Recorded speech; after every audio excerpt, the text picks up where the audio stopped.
Two dudes reviewing the news, pop culture, video games, movies, and shoes. Quincy and Justin with a nerdy forecast. So stay a while and welcome to the Ugly Mugs Podcast. Well, Ugly Mugs Podcast. I'm your host, Quincy. And you're the host, Justin. So today we actually got Justin to drink coffee. It smelled really good. I can't believe how good it still smells. Like I can still smell the honey.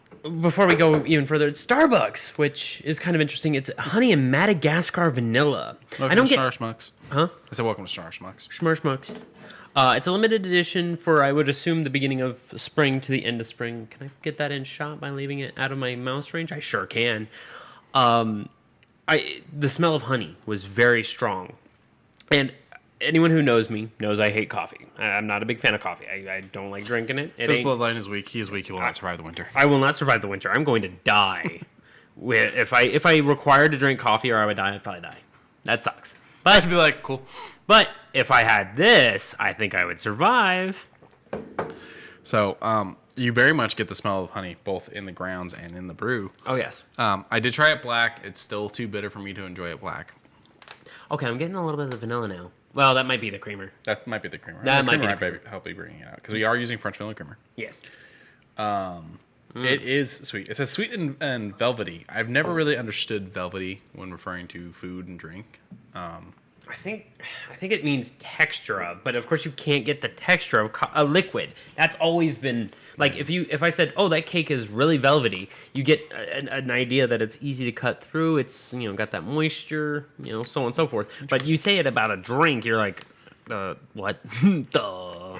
They have a recipe on the side: spiced honey elixir. Brew Starbucks coffee, honey and Madagascar vanilla flavored coffee. Mix 1 tablespoon of sugar, half a teaspoon of ground cinnamon, pour 6 ounces of coffee, and stir in 2 tablespoons of half and half, which I don't have in this house. Top with whipped cream and enjoy. I would say instead of the half and half, just your creamer. Let me see. Sure. I'm going to turn on the fan. Yeah, it is a little roasty toasty in here. And desert life. Yep. Speaking of which, anyone that may have forgotten, we live in a desert. My AC is going out in the car. Yeah. Oh no. Yeah. Oh, I'd get that shit fixed ASAP, I think it's just Freon. I think it needs to be recharged, so I gotta see about that. Yeah, good news, it's not too bad, but it's still pretty use cold filtered water, so you can do cold brewing. Interesting. Okay. Well, let's put that back. I got a cold brew thing, so maybe I'll do cold brew next time. Yeah. We'll see. All right. I'm getting, I hate the aftertaste of coffee. That's mainly the reason why I dislike it. Mm-hmm. But I'm not getting that with this. I'm getting, a nice cough drop. Those honey cough drops. I was going to say, it's because the honey's still, hanging around at the end. Yeah. So, a pretty meaty cast today. A little all over the place, but, What would you expect from us? Yeah, what would you expect, really? What would you expect from the murderer, children? Bane. Oh, Vernon, how are you doing today? I saw the first episode of Moon Knight before the cast, and holy cow, is it setting up for some fun. I like it. I'm not going to spoil nothing. I know you haven't seen it. That's I'm why sad. I just wanted to get it out there that Moon Knight is one of my favorite comic book characters. I never read a lot when he first appeared, and then I got back into him. I think the new set that you showed me, and then I started going back, and it really threw me through a loop because there's no real canon for this guy. Like with Punisher, it's always the same canon of guy comes home from war, deals with his family getting messed up, has a messed up time trying to figure it out, and then just goes on a shooting rampage against those of evil. Like that's pretty much Punisher. Spider-Man, kind of same way. Gains powers. Yeah. Uncle Ben deals with it. Aunt May still deals with it. So, I'm going to break that down real quick because I can Spidey up this bitch. Yes, of course. One of the things I really like, I've got the trade paperbacks of Ultimate Spider-Man. Okay. And on the trade that Uncle Ben dies in, because he doesn't die in issue 1, it takes a couple issues. He talks about the fact that his kid was reading, I think his daughter, Brian Michael Bendis' daughter, was reading the comics as he was writing them, and she begged him not to kill Uncle Ben.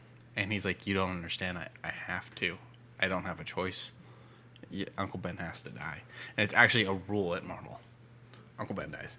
There's certain fixed events that happen. And it's one of those things that, spoilers for a movie came out years ago, but one of those things that we're watching Into the Spider-Verse, which you've seen, right? And The Prowler. Yeah, once we find out Uncle Aaron's the Prowler and everything, and he dies, I'm shocked. And then I stopped and went, why am I shocked? Of course his uncle died. Which is actually interesting because in other things it's not his uncle. In some things it's both his parents. Some things it's one parent. Some things it's Uncle Aaron. That's the one that's kind of been allowed to wiggle a little bit is The parallels. Miles. Yeah. As for the Aunt May thing, she doesn't always die also. That's another one that's hit and miss depending. Right. But Uncle Ben is always a consistent. He dies. Just like with Frank. His kids die. His wife dies. Whether he has 2 children, 1 child, that's Frank's story. There is an alternative universe where he dies. And He dies, son and then you lives. get the son. Yes, but And then there's also Frankencastle. well, Frankencastle is Just fun. so Just craziness. all of them die, but he gets so angry that he lives again. It's the Crow. Pretty much. Yeah. Well, with more stitches and more bullets. Yeah. And less whining.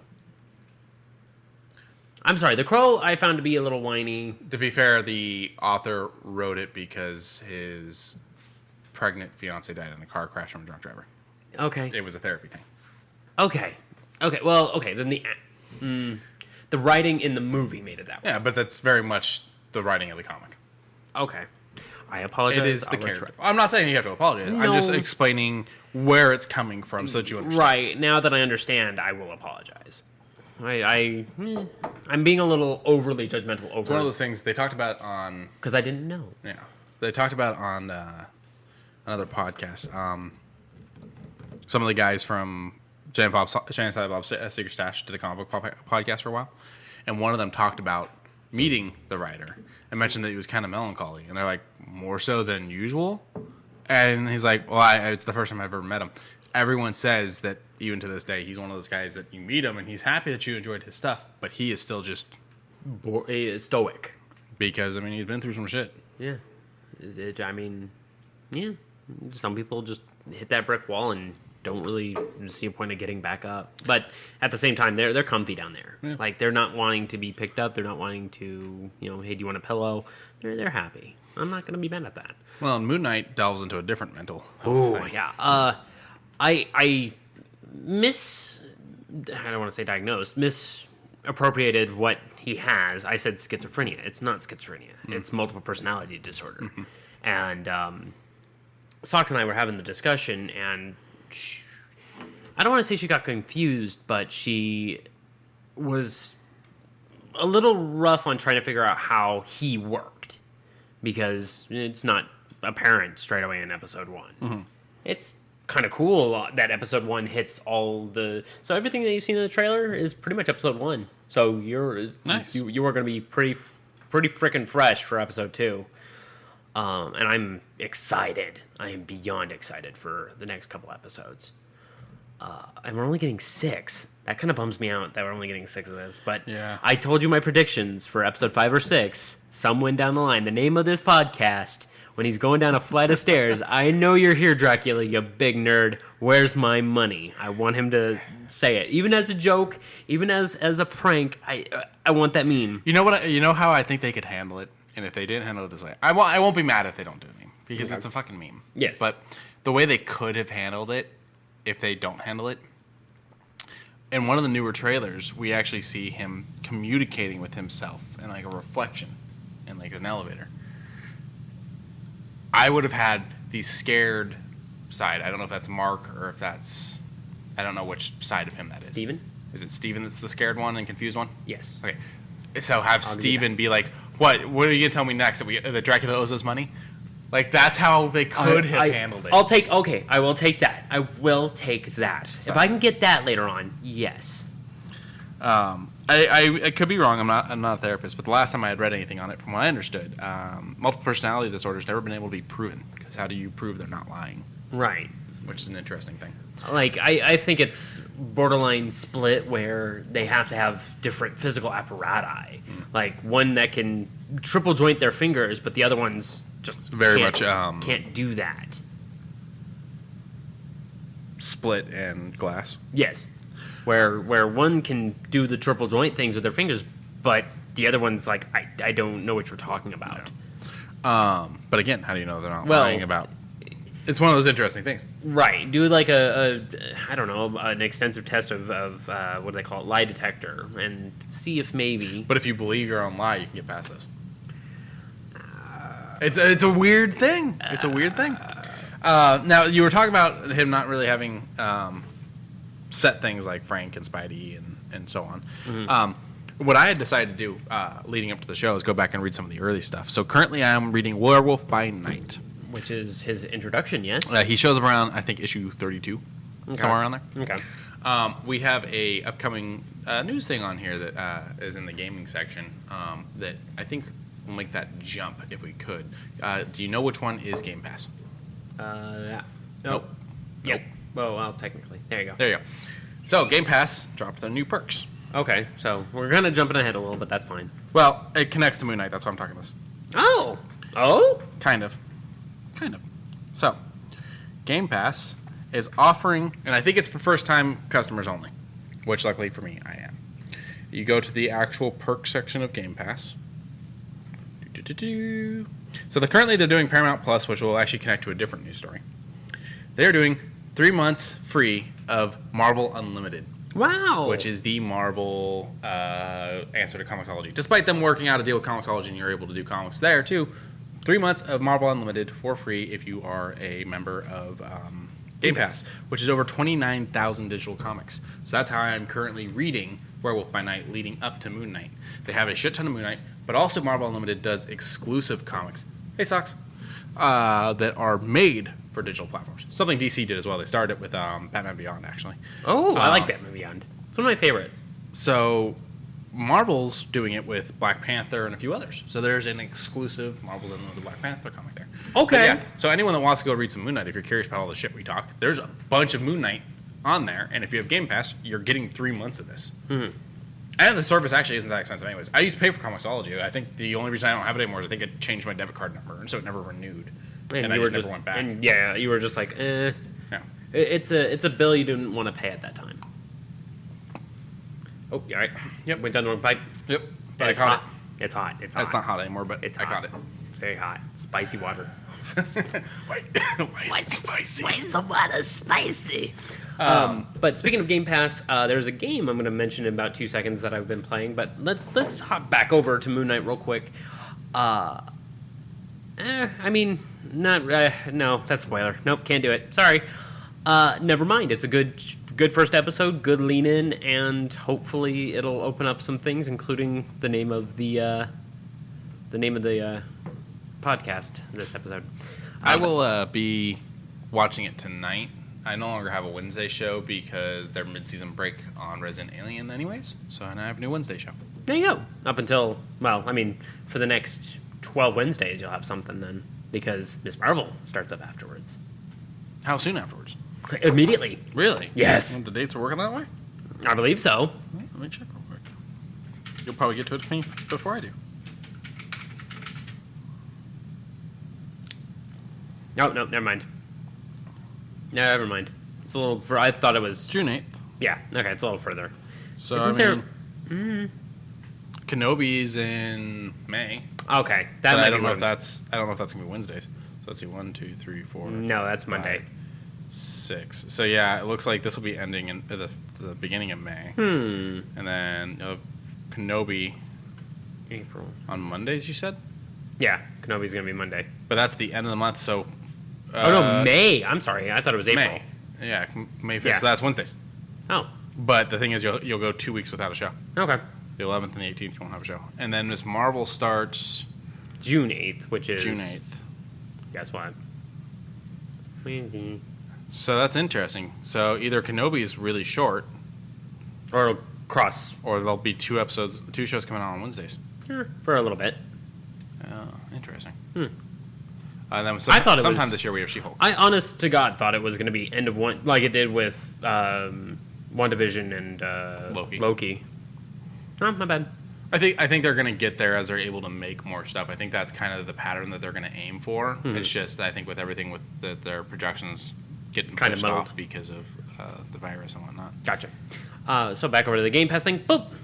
The non-airy games. I've been playing this the last couple of days, and it's 2 games. 2 games are in this, and the first one is 999. 9 doors, 9 people. Oh, I thought you were just yelling no in German. 999. 9 hours, 9 persons, 9 doors. And a lot of science goes into this style of game. Science! Sorry. Technology. Nah.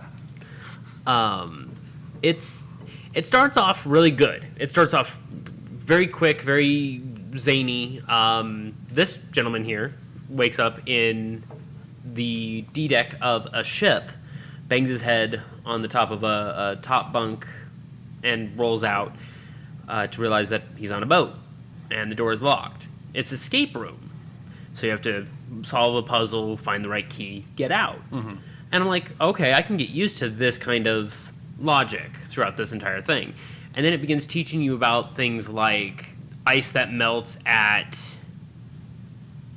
96 degrees, and you're like, or 93 degrees, and you're like, I don't, and it keeps reteaching you over and over the ice that melts at this point, or heats up, and it just never goes away. And also, did you know that if I have a telepathic thought across the world, you have a better chance of gauging it due to this electromagnetic field, because it is a scientific study that's been having where 100 people will do one test, and across the world in a completely different place, those 100 people.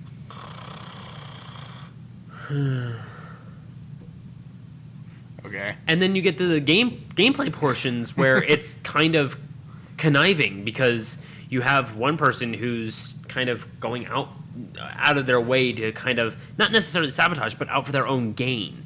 Like in the very beginning, not really spoiling too much, but it shoves a person into a position that they are very uncomfortable with, and it basically creates tension between the I'm just going to call it players, because it's a game, and they have these watches, and you have to do pretty basic math where you have to open doors by equaling a digital root, and it combines all this well, but the science and over complicated math just, it doesn't do well. I never finished I Have No Mouth and I Must Scream, and that one really tries to make you think about some things sometimes. This sounds like it's going to be out of my wheelhouse. I mean, yeah, the first one is, it is very, in order to get the true ending of the game, you have to beat the game with another set of very specific parameters, because it goes off of that principle I just taught you about. The electromagnetic field learning. And I will admit that it's a good thing on paper, and the way that it does it is very, very interesting. A lot of really good English voice actors, so good news, it's already dubbed for you. Okay. The Japanese voices are okay. Now, you were connecting this to Game Pass, so is this available? It is available on Game Pass. We talked about it last week. For PC, or? I think for both, but I played it on console. Okay.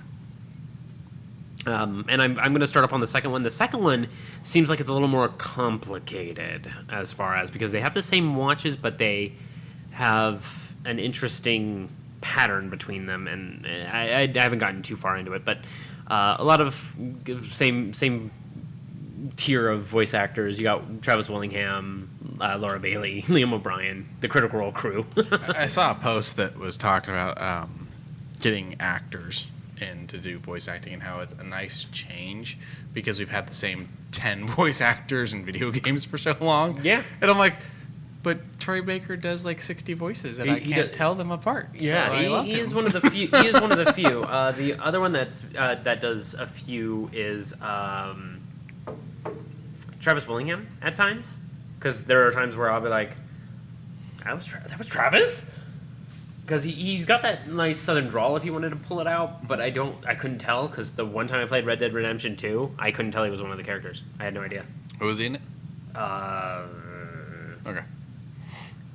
I mean, it's just a bunch of Southern guys, so. Yeah, it's a bunch of Southern guys, so I'm sure you'll be able to be like, maybe. But eventually, one of these days, I will actually finish that fucking game. It's a big game, yeah? Yeah. I mean, it's no Witcher 3, but... I mean, it's no Elden Ring. What do you think's bigger, Witcher 3 or Elden Ring? I only made it so far in Witcher, but I would say Elden Ring. I'm pretty sure Elden Ring already has more people completing it, though, than The Witcher 3. Really? Yeah, you can pull up the numbers. We've talked about it before. Witcher 3's percentage of completion is very low based off of the Steam numbers because people get so into the side quests. Let's see. The Witcher 3 storyline completion trophy, 29.8. Yeah. And Days Gone. That's based off of PlayStation. That's based off PlayStation, all right. Percentage of people that finish Witcher 3, that should give you a more round number all across the board. 27%. 27% on Steam, so about the same as what it is on PlayStation. Witcher 3 Wild Hunt is 51 hours in length. If you're a gamer that strives to see all aspects in the game, you're likely to spend around 172 hours. I wonder if that includes the DLCs, because one of the DLCs is the size of a regular game. I think that's... Oh, isn't that Wild Hunt? Okay, so yeah, Wild Hunt. So, and then Blood and Wine? No, yeah, I was going to say Blood and Wine is one of the DLCs, and then there's another DLC. So Blood and Wine is the size of a regular game. Not just a Witcher. Wow. Yeah. Okay. I mean, shit, that boggles my woggle. But 27%, that's pretty big, and I guarantee you, maybe 40%. Like, when I got my achievements for the non-airy, or no, not for non-airy, no, for fucking...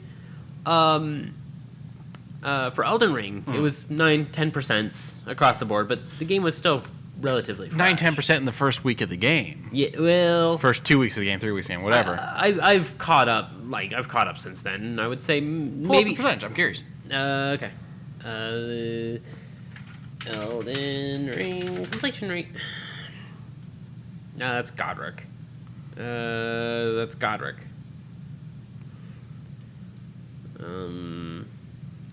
Here we go. Forum boards, of course, someone's going to be speaking out their ass. Dark Souls Remastered has a 25% completion rate for ending A and a 16% for ending B. Somehow I don't think so. Can you get the Steam numbers? Not off of Steam at that much. What are the people also searched today? Any of those got an answer? How long does it take To make, how many hours is, how long will Elden take to beat? 9.5 hours. So it is smaller than what I've been doing. I was gonna say it's smaller than the completion on whatchamacallit. So no direct answer yet. Maybe it's too soon. Maybe nothing as far as. I mean, I could probably pull up the percentage on Xbox people just by looking at the achievement if it's not marked as a secret achievement. Right. Although that's 100%. I don't want 100% because 100%, that's cool. I'm happy for you. We can't one comparison. These are the platinums, but okay. I mean, this actually makes it very interesting. So Dark Souls Remastered has 8.8. Dark Souls 2 is a 5.8. Dark Souls 3 is a 5.3. Demon Souls is a 5.9, Bloodborne 6.5, and Sekiro 9.6. Sekiro is very straightforward with their their trophies, so I'm not surprised that one's a little higher. I also feel like the Dark Souls 2, 3, and original numbers. This is Dark Souls PlayStation 5 edition. So this is the re-release. Demon Souls? Oh, sorry, Demon Souls. Okay, never mind. That's a re-release. So Dark Souls 2 and 3, looking at those, because those are even lower than, not by much, but lower than the Demon Souls. Okay. So my thought process, and if you think I'm wrong, tell me. Okay. My thought process, if these were released now, I think their completion rate would be higher, because gamers have changed. Dark Souls 3 isn't that old. Okay. Dark Souls 3 is, I think, 2000... But people didn't like 3, right? No, 2. People didn't like 2. 2 was the rough one. 2 was the, I go down an elevator and now I'm all the way across this map. Gotcha. 6.5 on Bloodborne. I am definitely causing that to be so low because I did not get anywhere near finishing that fucking game. Beating Bloodborne was tough, but it's not as ball busting as Elden Ring. And I'm partially to blame for original Dark Souls. Yeah, and a lot of people are doing it because everyone's got their 3 different types of trophies. So 7.5, 9.6, and 5.3. And that's just where we're at currently, and that'll increase a little bit over time. So, okay, it still has a lower completion rate than The Witcher, but I think that's more from people not being able to because they can't handle the difficulty because they don't get good.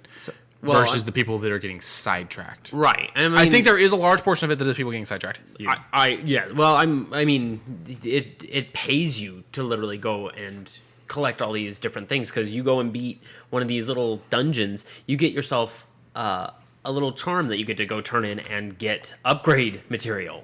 So it pays you for doing that. Well, and it pays you for a lot of games. Like I side quested every side quest in Borderlands.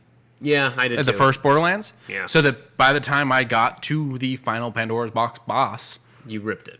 It wasn't even actually out of the hole yet to show itself. I never knew it had a second form. And it was gone. Because it was gone. Yeah. And it's one of those things that's like, yes, I played, maybe not played the game the right way. Depends on how you look at it. Optimally. But I played it optimally. And I enjoyed it. I had fun with it, doing all the side stuff.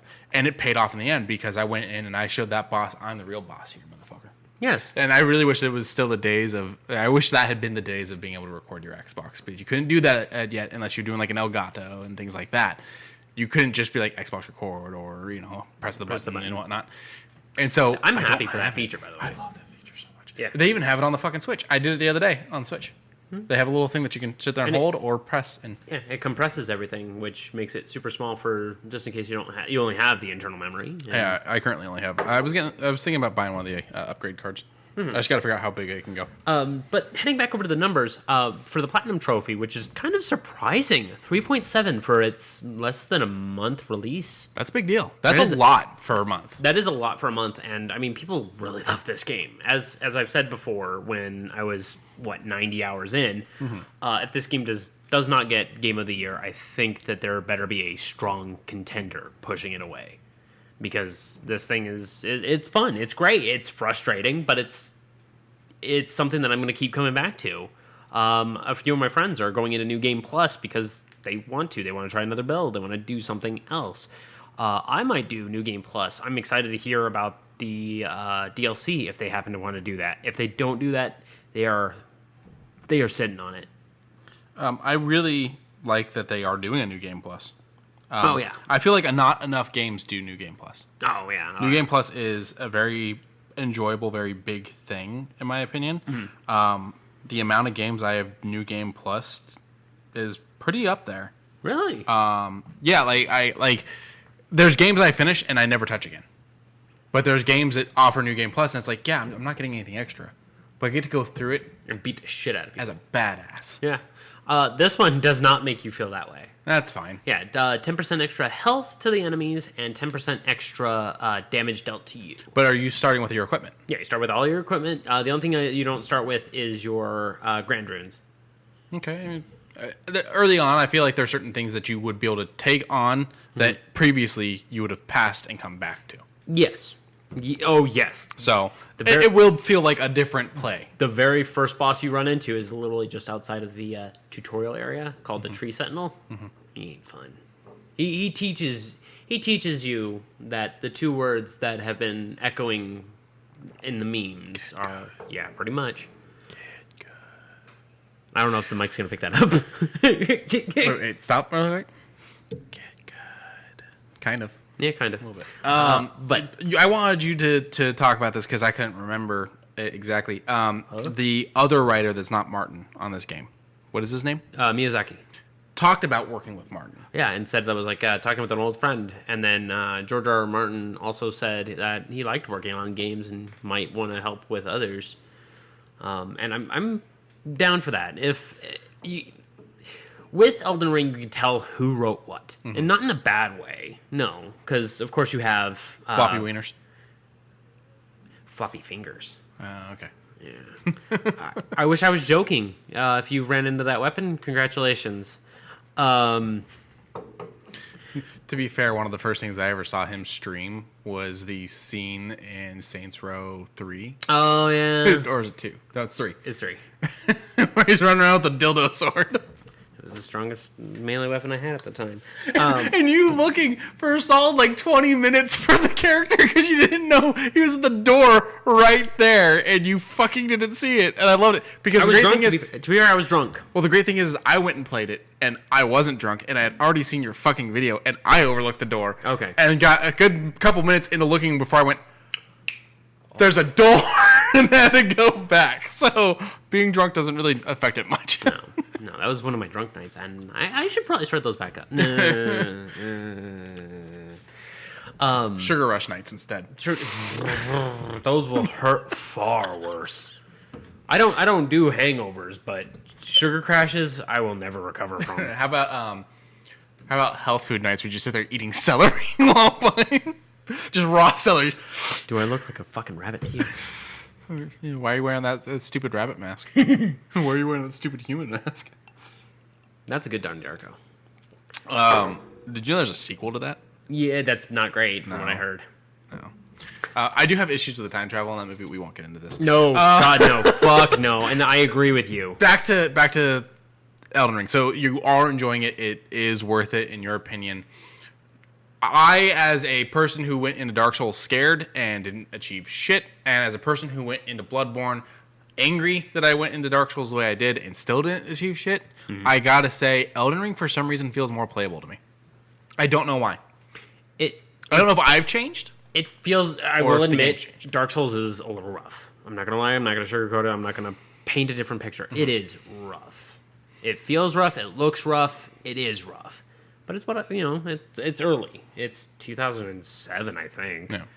And then you skip ahead a couple generations. A lot of different new gameplay mechanics. Dark Souls 3 came out and they kind of used pretty much almost all the models from that. And then they said, we can go bigger, we can go better. And lo and behold, we have Elden Ring, which is an open world Dark Souls that plays amazingly. Tighter controls, albeit very rough at times when you're trying to chug down your drink and roll out of the way out of someone who's beating the ever-loving shit out of you. But it feels familiar because it's very Dark Souls. So it's same, but different. Now, what are we looking at? We're looking at the Xbox achievements. So I don't know the order in which these bosses come out. But this is the percentage complete for those bosses, and then you've also got the Lord of Frenzied. Is that a boss as well? No, that is an ending. That is just an ending. Elden Lord, is that an ending? These three right here are endings. Okay, so these three endings, you got a 4.2, a 3.48, and a 1.52. I mean, you add those together, I mean, you're getting pretty high percentages there.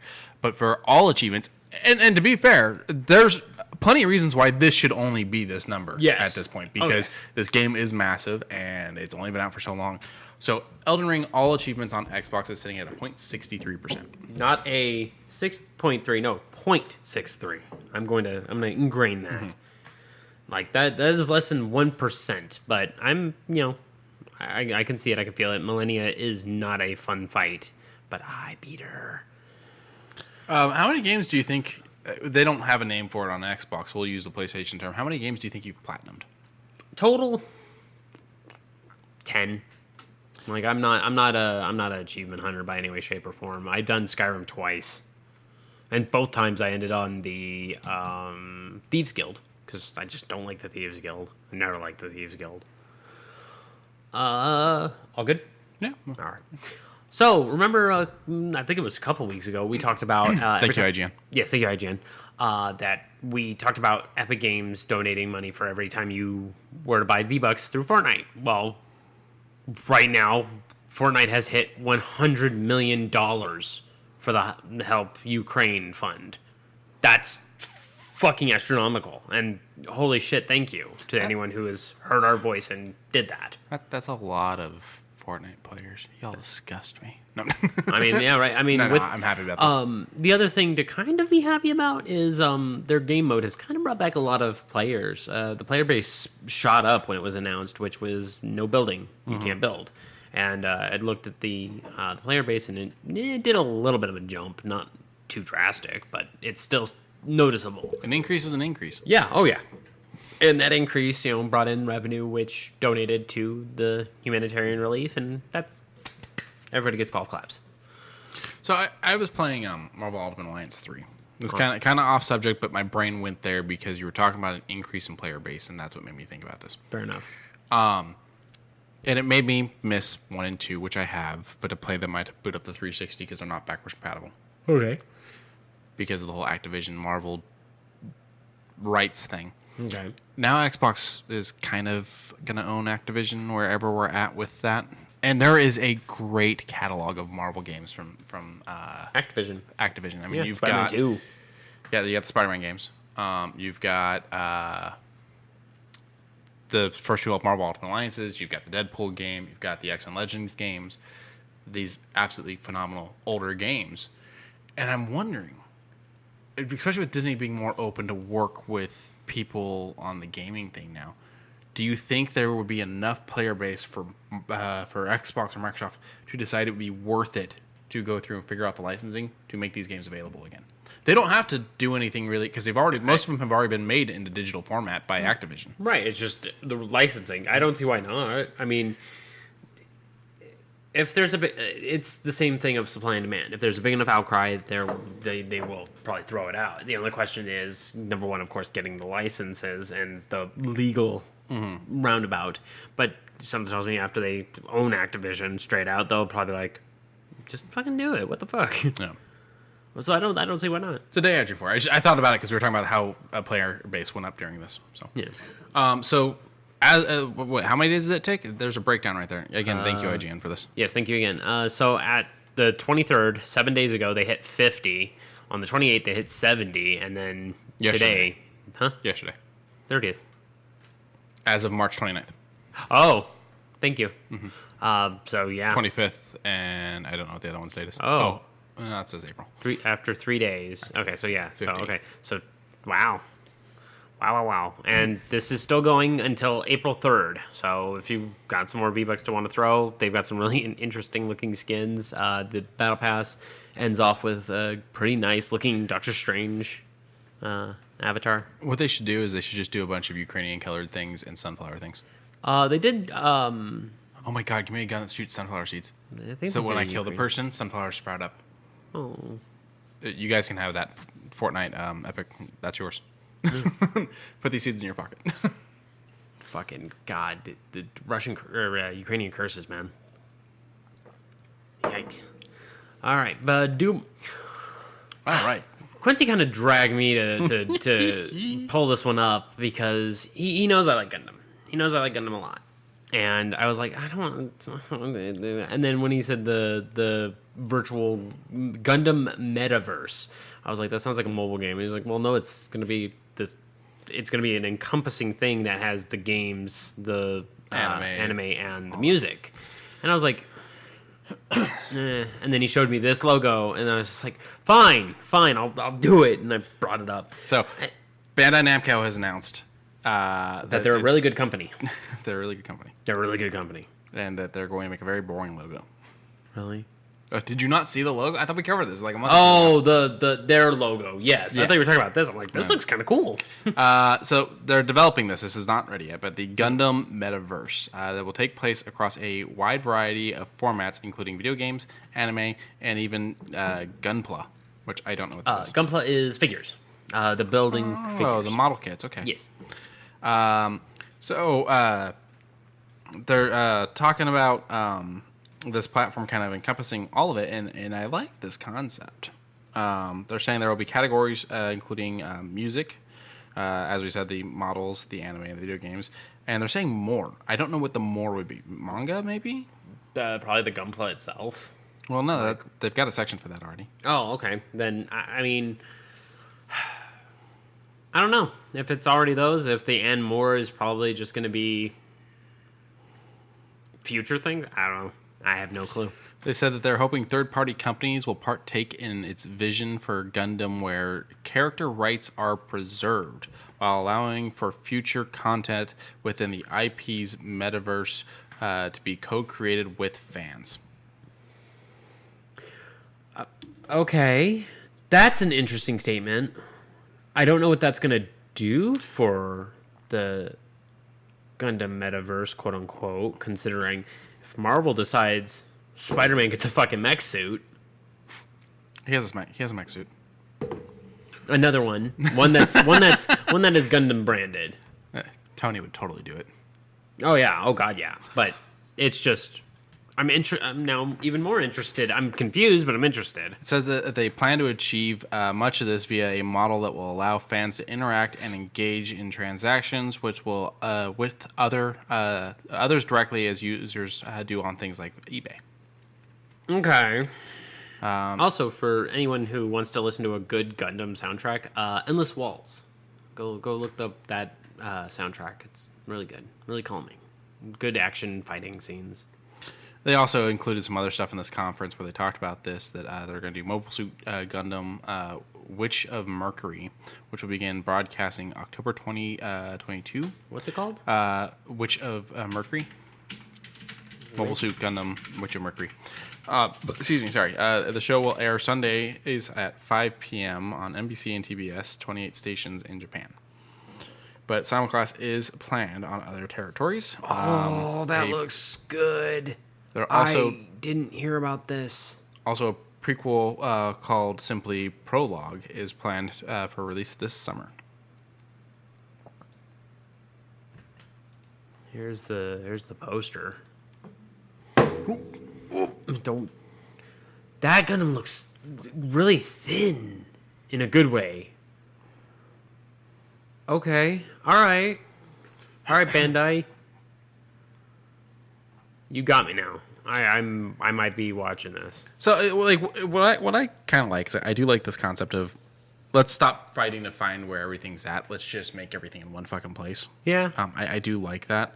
That was the only thing I liked about the concept of the DC universe streaming service thing, was the fact that they were going to have a section for cosplays and all that. They were going to, boost up the fans. But the concept of a streaming service that is only one thing is a bit of an issue. And I think that's why we saw the fail of it. I kind of like these Gunplas. They look real fucking sick. Mm-hmm. That's a lot of money, though. So, I don't know. I'm kind of excited to see where this will go. Yeah. We'll follow it as more comes out. Yeah. Boop. So, Bungie. I don't know if we mentioned it. Did we mention the... I think we did. I think we did. We'll cover it again. Well, okay. So, a lot of YouTube videos were being copyright stricken because, well, YouTube is a little bit robot-y and says, haha, take these down right now, because, Bungie says no, and even Bungie's videos were being taken down. Yeah, there was a huge flagging that went on. It went on for multiple lore based pages, and then straight up the Bungie Destiny page was hit with this for copyright infringement. And now, Bungie strikes back. And they are saying we are going to figure out who did this, and we are going to countersue the shit out of them because it is defamation of character. Yeah, because at first it really came across like Bungie was suddenly just deciding to be an asshole and flag everyone's videos, and it turns out, no. We got hit too! You got it? Oh, we got it too! But yeah, no, they are going to strike back with a vengeance, and I'm curious to know when the next event is. I'm not saying that we need an event, but having something else to kind of work toward right now would be nice. I'm going to type into Google. Finished Witch Queen. What now? I did not spell like any word in that sentence right. I mean, the worm gun, probably. I haven't gotten that yet. I haven't finished Witch Queen. I still have to finish this legendary. Yeah, I know. Socks also offers her help. Thank you. So, what comes after the Witch Queen? The raid. So the next thing will be called Lightfall. That's next season. Next season. Yeah, that one's set for 2023. So that's the only information we have right now. Oh no, it's gonna be beyond next season.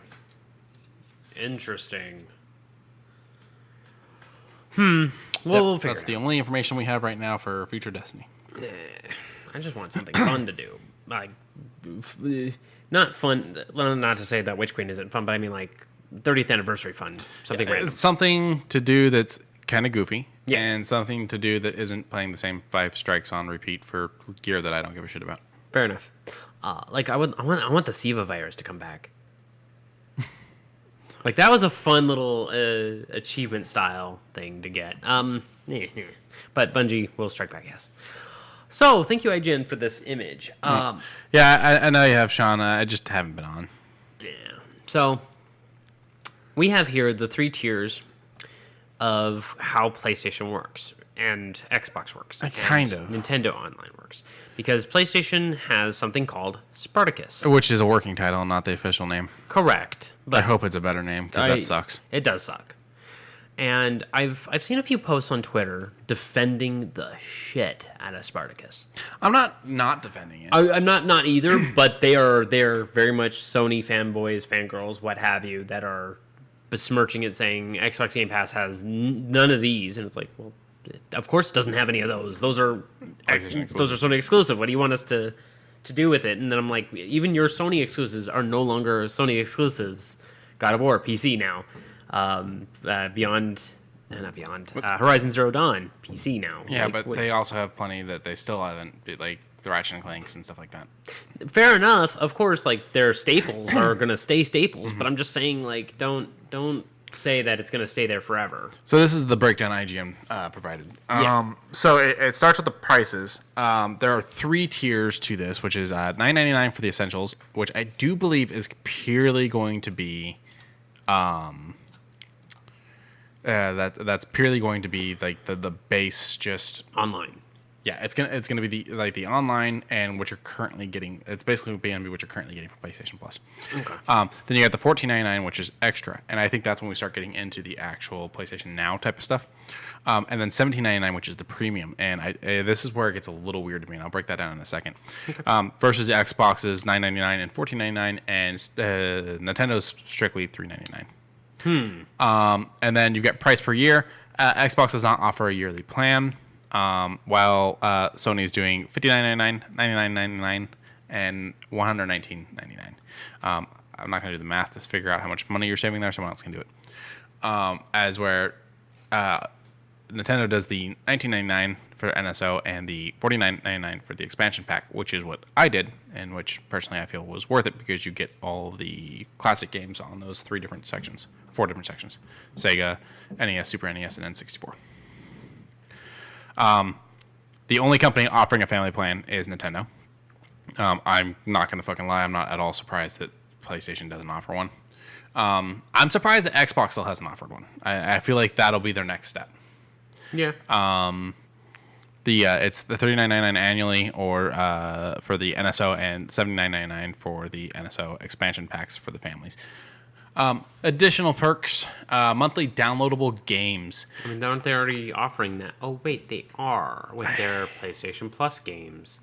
And then, that's the thing. This is going to incorporate PlayStation Plus. Right. This is bringing PlayStation Plus into it, just like Game Pass has what I'm doing, where it incorporates games with gold. Games with gold. Yeah. Okay.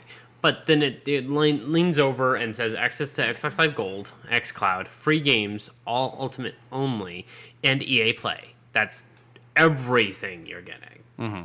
Like the monthly downloadable games, I'm like, I need to know a little bit more about that. I think it's just the 2 or 3 that I'm double checking right now.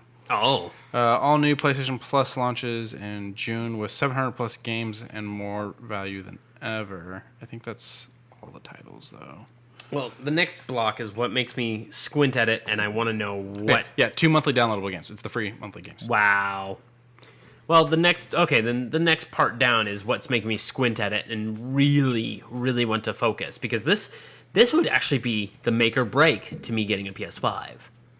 And that is access to older games. Yes, PS1, PS2, PSP, PS3, and PS4, depending on tier.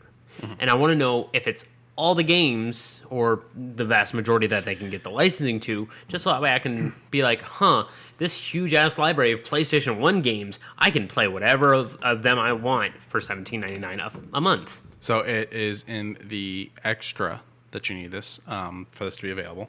So $14.99. It's the $14.99 at least. Fair enough. That one adds 400 plus games to the catalog that are PlayStation 4 and 5 games. Including blockbusters from the PlayStation Studios catalog and third-party partners. Games in the extra tier are downloadable for play.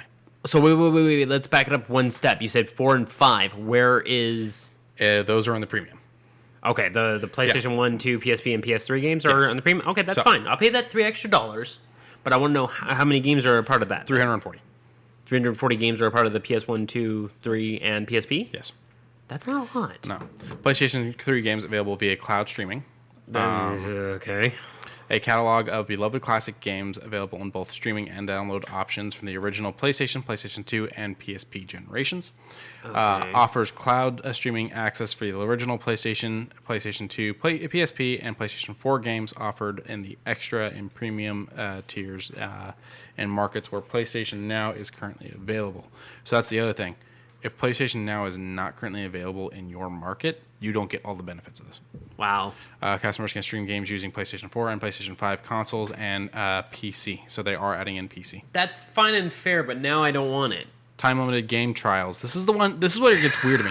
Time limited game trials will also be offered in this tier, so customers can try select games before they buy. So the game trials, it says yes, and then you've got yes for Xbox, but that it's only EA Play games, and then you got yes for Nintendo Online. Now, this is being a little shady. Yes, for select EA Play games, Ultimate and PC. The thing is that's because all the Microsoft ones, it's not a trial. You're getting the full fucking game at launch. Yeah. That's the difference there. It's being a little shitty there. It is being a little... But I think the only one that it was a little... I think it was a trial for was the MLB... That's EA. Yeah, I know, but I think it was just a trial. The show? Yeah, the show. The new one. Yeah. I think that was a trial. I'm not sure.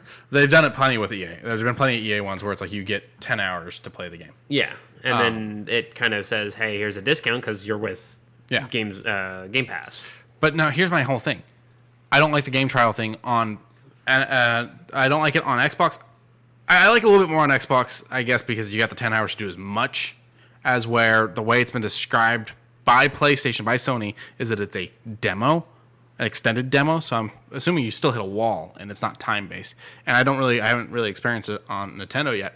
But this is my issue. You're trying to sell me on buying your platform by telling me that I get a demo. So that's paid demos. I don't give a shit about paid demos. Demos should be free. You want to show me your fucking game and get me to play your fucking game through a demo? That's how you feel you should sell your game? Make the demo free. PlayStation Magazine. Well, they used to do demos. They used to do demo discs. But the way I played Arkham Asylum for the first time I get was your a point. very nice demo. Okay. That I fucking played so much on repeat so many times that when I got the game when it came out, You aced it. I was very confused when I went through a grate and it was something completely different. Oh. Because they had like the bumps for the demo. And I was like, wait a minute, what happened? Oh. This isn't normal. I don't remember this. Exclusive discounts. Let's see if I can get the breakdown for that. I mean, that sounds about right. It was the same on Nintendo Switch Online as well. Yeah, you get it on Xbox as well. Yes, of course. It says yes, does not require a subscription. I'm not For cloud saves? Oh, sorry, I was reading the wrong one. Yeah, okay, so yes. So yeah, I'm assuming it's the same thing that you're probably getting on because it doesn't say in Sony's full breakdown. So was it 10%? I think it's 10% on minimum. Game Pass. This one's not saying. And this is from Sony, what I'm reading off of. Okay. And then that last thing, cloud saves. Yes, does not require subscription, and yes. And again, it's one of those things. The fact that Xbox has been doing this for a while now. They've been doing it since the previous console. Cloud saves without gold. Oh, God, it saves so much space on your console. And I love it. Yeah. And frankly, the Xbox, adding storage to an Xbox is easier than adding storage to a PlayStation 4. I don't know about the 5. I can't speak on the 5. The 5 is pull off a panel. So it's the same thing as the 4 was, which I don't like. Kind of. It's a little easier, thankfully. But the 4 is a little nut grinding. And while it's easy because it's a chip for the Switch, I still think it's stupid how little space this thing has. Fine, it can only do so much space because it's a handheld thing. But what they should have done is they should have had that dock that you put it in, have storage in it.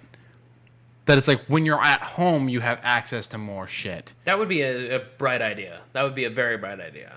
Instead, it's a hunk And of you're plastic with a limited. fucking... It's just a fucking power cord. Yes, it's a Power cord and HDMI holder. Yeah, it's a block. So $17.99 a month in the US, $49.99 quarterly, and $119.99 a year. Europe, that's $16.99, $49.99, and $119.99. United Kingdom, which apparently is not part of Europe anymore, is $13.49, $39.99, and $99.99. And Japan is $1,550, $4,300, and $10,250. Okay. I know. It's yen, so it's not $10,000. I know. I got you. It's still $100 in a sense, but for anyone that's listening in other countries, those are the foreign breakdowns for it. I think it just needs a better name. Past that, I think it can be a good thing. I did do PlayStation Plus, and I did do PlayStation Now, and I wasn't really impressed by either one of them because with PlayStation Now, you had to stream all the games. So any wiggle in your internet... Done. You're done. If you have wiggles in your internet with Xbox, they just kind of sit there and try to figure it out for a second because they're just confirming whether or not you own the game. You're not streaming the game.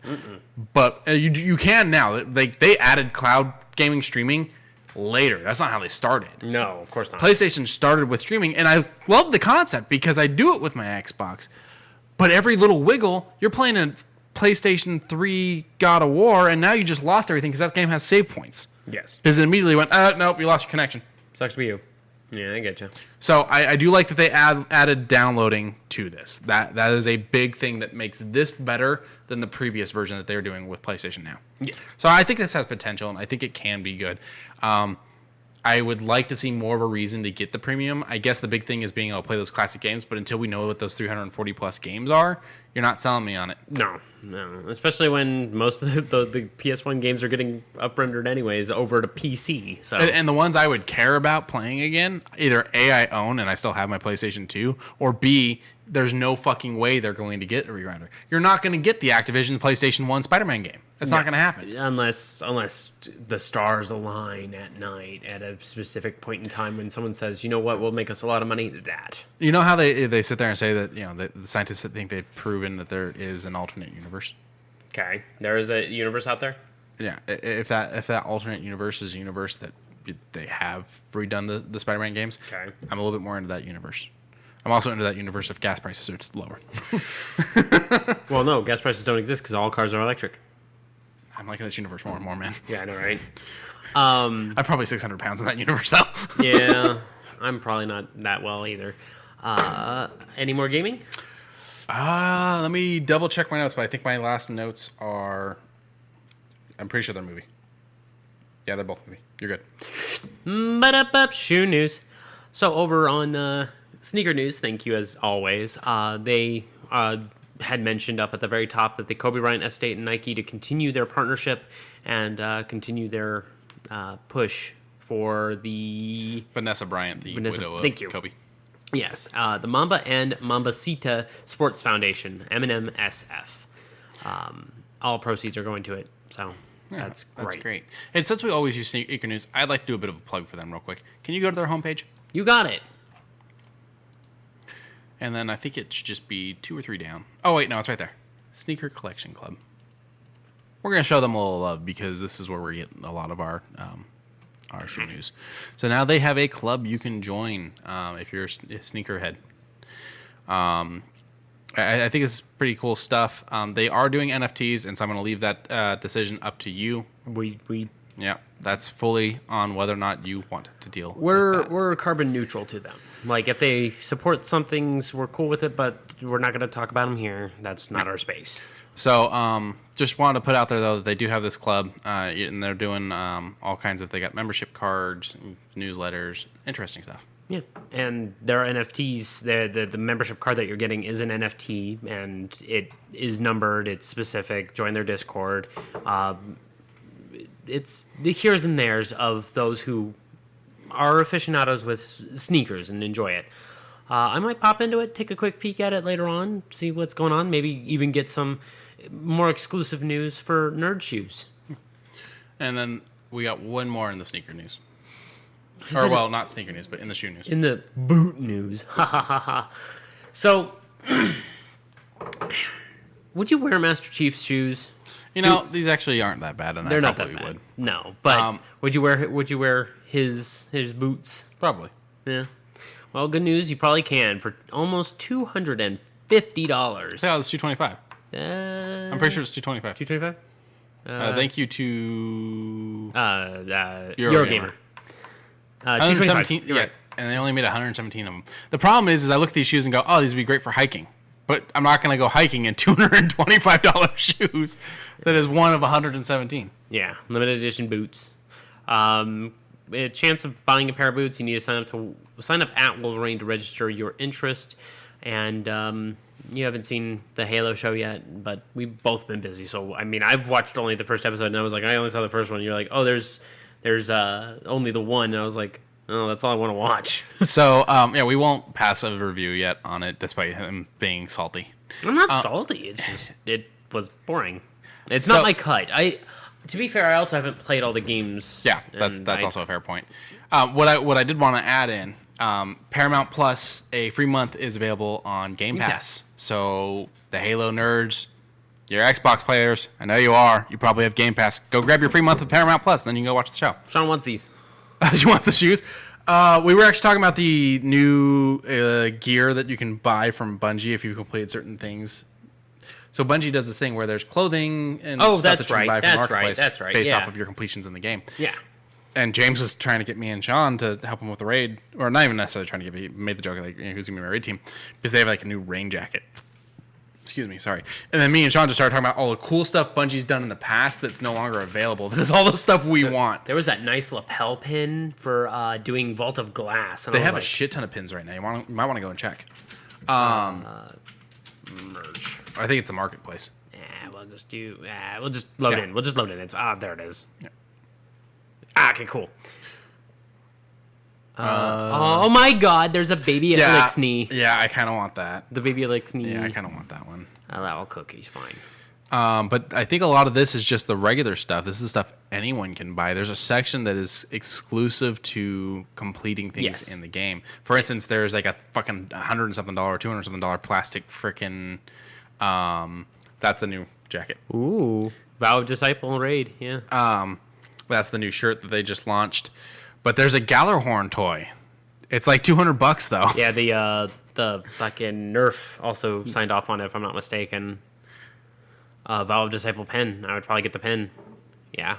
As soon as I finish it, $20. Why not? But there is a limited time, so scroll down a bit. I'll tell you, you have until the 31st, so you're not gonna. Ooh, I've got 2 months. Okay. Oh, May 31st. I was thinking March. I was like, there's no way. Yeah, one day, no. So, this is actually kind of a cool way to get people to buy your stuff, and it makes you feel kind of exclusive. Ooh, I like that a lot. Yeah, I'm about to unlock that. Maybe. I'm 3 away. I think Socks is a little more ahead of me. I fucking got her to that much left. I know. Twice. There it is. 160. 160, and all you have to do is just get the Gallarhorn, and you get access to it. Yeah, so I have access to it, but I'm not spending $160 on a Nerf gun.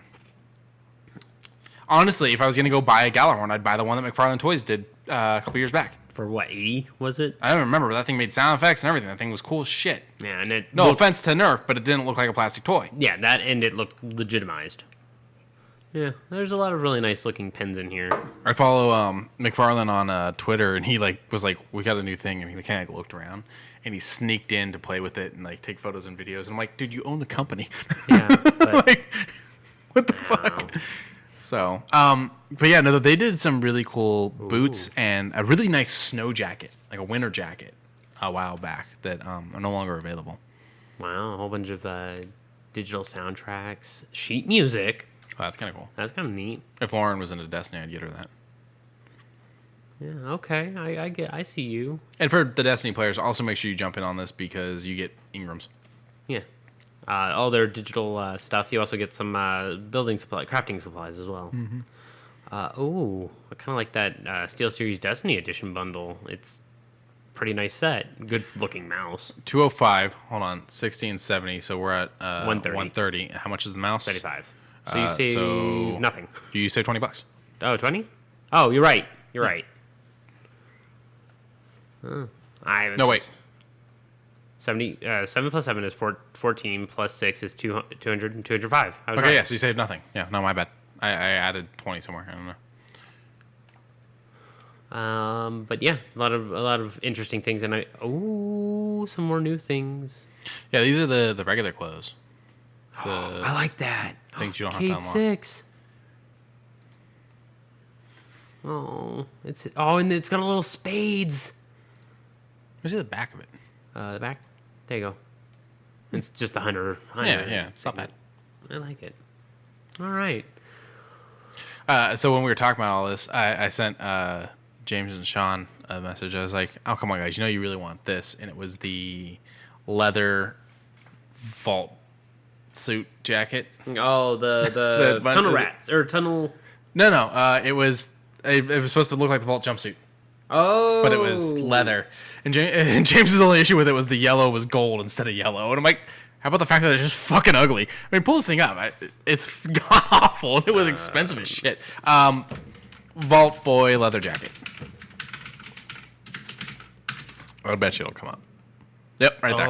Oh, Jesus. This thing was hideous. It looks like it's a fucking safety jacket. Yeah, no. James is like, I just wish it was yellow instead of gold. I'm like, how about just wishing it wasn't ugly? Yeah, no. It's a Vault 76 one. Yeah, it was for the launch of Vault 76. Ooh. That shows the gold better. Because I don't think this is the real one. That one right there. That one That's right there. how that actually was. Oh yeah, no. That thing would take down planes. The blue is my issue, and I like blue. Oh man. Tunnel Snakes rule. So you're excited for this movie? I'm not too excited for I've this been excited for this movie for like 3 years. Fair enough. 4 years. But at this point, I'm going to go see it in May, and it's going to suck, and I'm going to cry. Oh, really? You're not holding hope? No, I am holding hope. I think it's going to be good. But it's one of those things. Like, so we're talking about Top Gun Maverick, which dropped its new, probably final trailer as it's finally releasing in May. I think it's going to be good. It's just, fuck, how long can you wait for a movie? You know? I've waited ages. For a few things. Okay, but here's the thing. This has been confirmed. Filmed near where I live. Dropped multiple trailers and the posters just to keep getting delayed versus being a rumor in the rumor mill. I'll give you that. It's like a movie's cuckolding me. And you're not watching. I gotta go. But yeah, Top Gun Maverick, you're excited for it. Cool. It's a lot of what we've already seen with the trailer. It's not really much new. How much can you show before you start showing the whole fucking movie? Pretty much. But Kind of like what you were saying with Moon Knight, though, is like they were smart and pulled most of their shit from the first episode. Yes. Which is the same thing that happened with WandaVision. Loki kind of pushed a little bit of the envelope. Loki did a little bit, but there was still a good amount that was Hidden. Yeah. It's one of those things. It's harder to do on movies than TV shows because TV shows you have multiple hours worth of stuff versus a movie you have 1, 2, maybe 3, depending on who made the movie. Yeah. So. Okay. But Top Gun Maverick, yay. Boop. This you said you started watching and were very happy with the chemistry between the individuals. So give me the quick synopsis because Only Murders in the Building. Yes. Hulu show. Yes. So basically, it's one of those very fancy condo complexes in New York. Okay. One of those ones where it's rich people that bought in years ago. And it's one of those things where it's like you can go through and buy the condos next to you and knock down the walls and make your condo huge and stuff like that. It's very rich, old New York condo complex. Okay. Steve Martin is playing an actor whose fame was one television character. Okay. Martin Short is playing a Broadway producer whose career was ruined by one Broadway. And Selena Gomez is this interesting person that they don't know a lot about. And I won't give too much on her character because it is very crucial to it. Oh. But the thing is none of them really have anything in common. They don't necessarily like each other. And then someone dies in their building. And they're convinced it was murder. And they all meet because they they all meet at a restaurant across the street because they can't go in the building because the death is being investigated. And that's when they discover they all are addicted to the same true crime podcast. The host is Tina Fey, by the way. Oh, really? Of the true crime podcast that they Wow. like. And so basically they hit it off talking about this podcast. Okay. And then decide, let's do our own podcast and investigate this. Only Murders in the Building. They're investigating the murder in the building. It becomes a murder mystery while they're trying to do this podcast. And it becomes something for Steve to do to get him invigorated again and get him kind of out there. It becomes a thing for Martin to do to hopefully make money because he is struggling. And then, again, I won't get into Selena's character because there's a lot that's connected in the storyline with that. But it's a murder mystery with these 3 goofballs trying to solve this murder while doing a podcast about it. Okay. Podcast. A podcast talking about a podcast that is being made by also introducing a podcast. Yeah. Podcastception. And the reason why we're talking about it is the season 2 trailer dropped. We're not showing it here because I have not finished season 1, and I don't want spoilers because they're going to spoil shit for the previous season and the new season. And what you're talking about chemistry-wise that I mentioned is there is a large age gap here from Steve and Martin to Selena, and they work amazingly together. They seem to really enjoy each other's time, and I like it. I like that they're working so well. Selena makes TikTok videos of the other two all the time. There's one where the 3 of them are sitting outside with some other cast members and crew members and whatnot. And so and this is before the show came out, and so she asked Steve what the show's about, and he kind of says different things and doesn't really say anything. And she gives up and turns the camera to Martin, and Martin starts to say, and then Steve starts talking, and she's like, it whips the camera back, and they start making fun of him, and Martin's like, he's old. It takes time for him to get there. So. Does it give Scooby-Doo vibes? Asks Saki in the chat. Actually, no, it doesn't give Scooby-Doo vibes because they do focus on something specific. Her character was obsessed with the Hardy Boys when she was a kid. Okay. And so there's a lot of Hardy Boy stuff to it instead. Okay. So, yeah. Do you like breathing? Only because I have to. Oh. Do you want to breathe clean? Yeah, always. Dyson has created a set of headphones that also purifies the air. Okay, I didn't see the project progression images originally. Yeah. I love these. This is great. This is great. I mean, the product might be great also. I don't... They said they've been working on this for 6 years. Yeah. So this wasn't something that was brought on by the current situation in the world. Very interesting. So, noise-canceling headphones with a breathable air purifier that's right in front of your face. The design doesn't look too bad. It kind of looks Power Ranger-y. Mm-hmm. Ninja Storm more than anything, but I'm okay with it.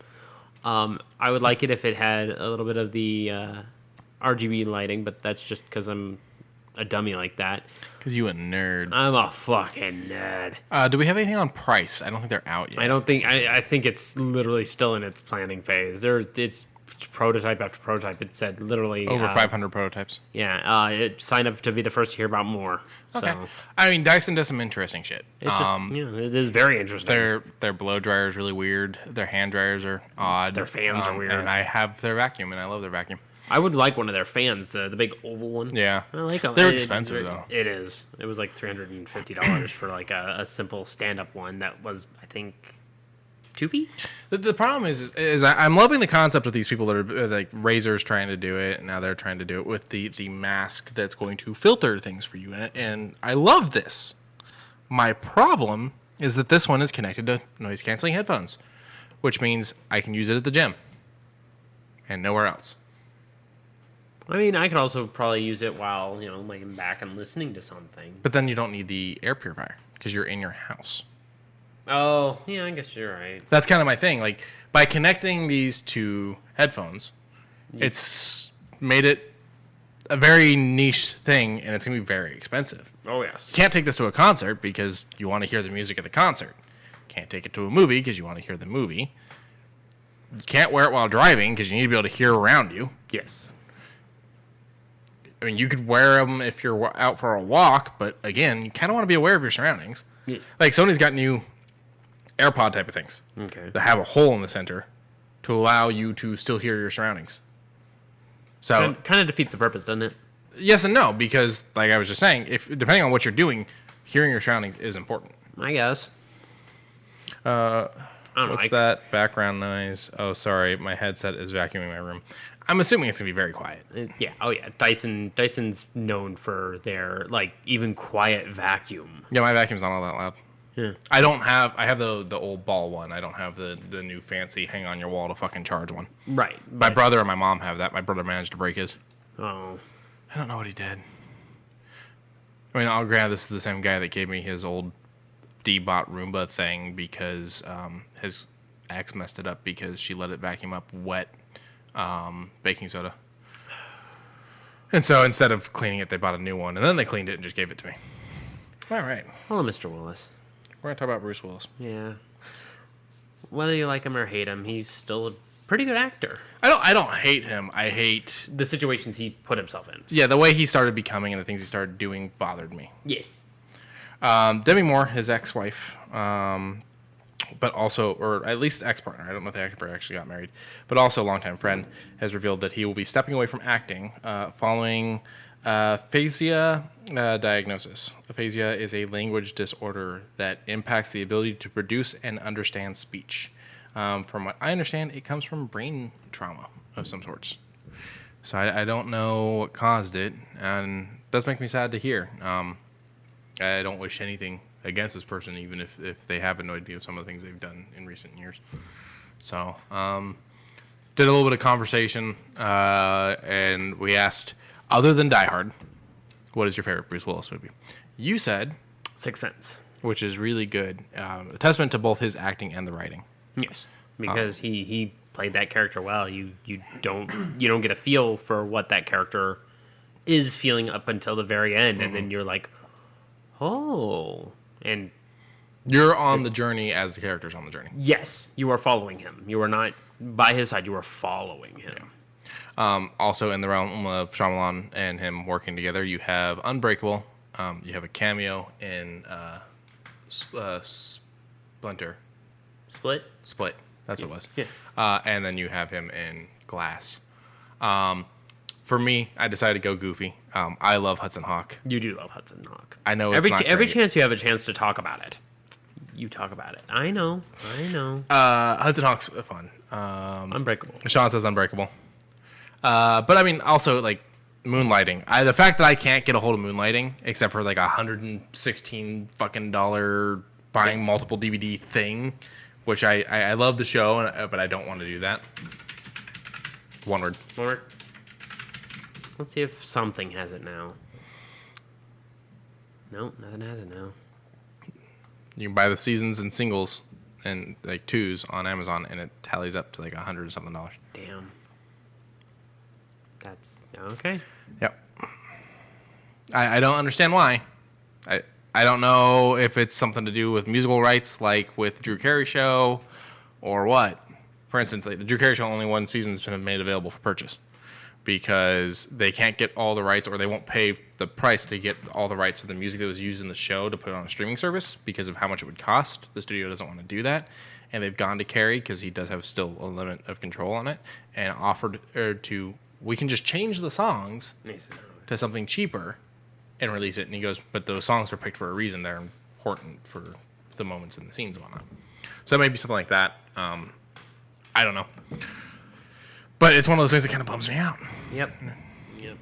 It says that it originally aired on ABC. I don't know if ABC owns it. If ABC does own it, I think that means Disney owns it because Disney owns ABC. But do you think that they would push it back out?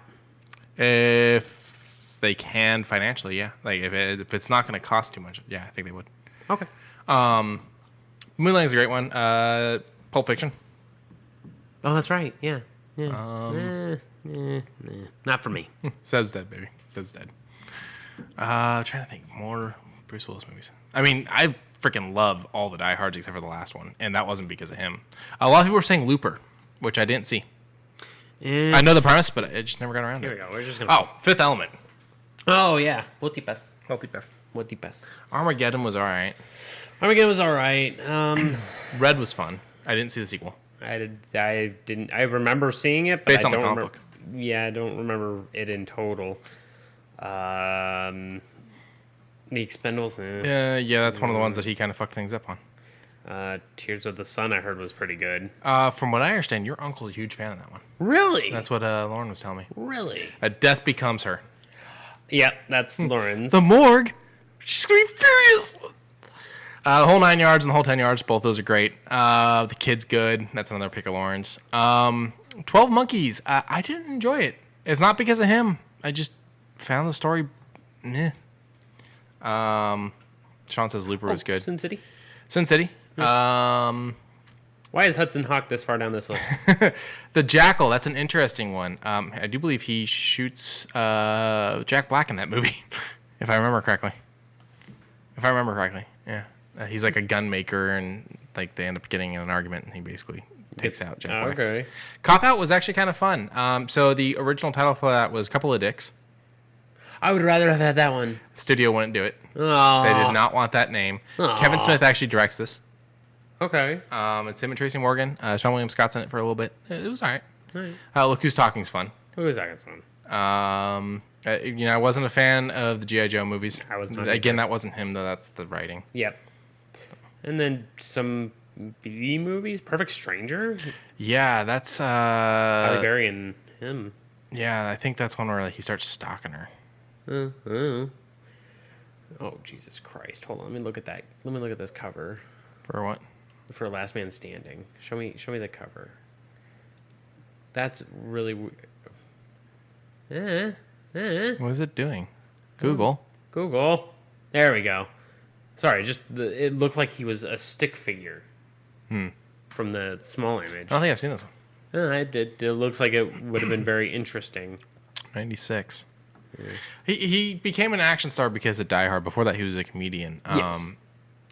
And don't get me wrong, I love him as an action star, but every now and then we would get the comedy side of him again, and I loved that, and I started missing that in his movies after a while. Like, even with Die Hard, they kind of started to play down some of the funny parts in the later movies. Yeah, I mean, all I'm looking for is an aspirin. Just that one small little trope made it humorous. Not to the cause, heavy laughs. That kissing his hand and slapping the poster, ladies. Sure, Things like that. Sure, yeah. Just the little tidbits of him just blowing off steam. This is an emergency line. If you don't have emergency, you need to hang up. What do you think I'm doing, lady? Ordering a pizza? Like, yeah, if there wasn't those scenes with him in it, I don't think Die Hard would. I don't think Die Hard would have been what it was. Yeah. And it's funny because the guy that wrote the book that's based off of, I think, didn't like all that. I could be wrong, though. I don't care. All right, we got one last story. Did you like Spy Kids? I didn't hate Spy Kids. The first one was okay. But the sequels. The second one was all right. Yeah, The third one got weird, and that was the last one I saw. I saw all 4. 5 now. Oh. All 4? I think it's 5 now. Ugh. Okay, well, if there's 5, I've only seen the first 4. And first one's the only one that I liked. All the other ones were... I got nothing good to say about them. Like, they were entertaining, but would I watch them again? Hell no. God, no. Spy Kids. Sure. Spy Kids 2, The Island of Lost Dreams. Yes. That one was actually kind of interesting. It's like very Dr. Moreau type of Very thing. Dr. Moreau, but at the same time, the pacing was a little... Go. You're in there now. Go. Because now they actually knew about the spy stuff and were being spy kids rather than being on the run from evil corporations and all that. And then, oh, hey, guess what? You're also a spy. Spy Kids 3D game over. That's where I checked out. And you're right. It was only 4. Spy Kids 4, which is the one where like they're grown up and it's like their kids, right? All the Time in the World. That's the one with Jessica Alba. Yeah. Jeremy Piven. Yeah. So yeah, I didn't check that one out. Danny Trejo's still in that one. Yeah. Now the reason we're talking about this. Oh wait, what about Shark Boy and Lava Girl? That's very Spy Kids-esque. But is it a part of the? No, I'm just curious. I what don't you know. thought about that. I don't know. I've heard of it. I've never seen it. Taylor Lautner before he became the guy that never wears a shirt. Did he wear a shirt in Shark Boy Lava Girl? Yeah. Okay, then fair enough. The reason why we're talking about Spy Kids is that it's getting... we've heard about this for a little bit now, but I guess it's finally fully confirmed. We're getting a new Spy Kids for Netflix.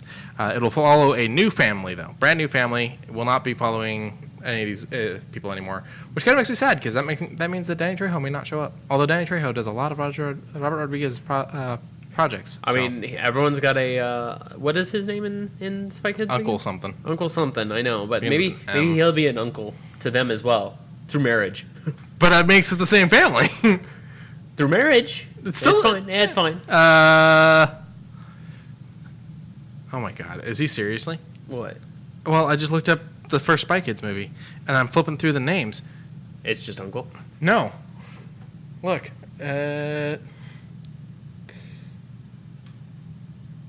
Uncle Machete. I didn't realize you went by Machete in it. That's great. Then that means Machete Kills is canon to Spy Kids.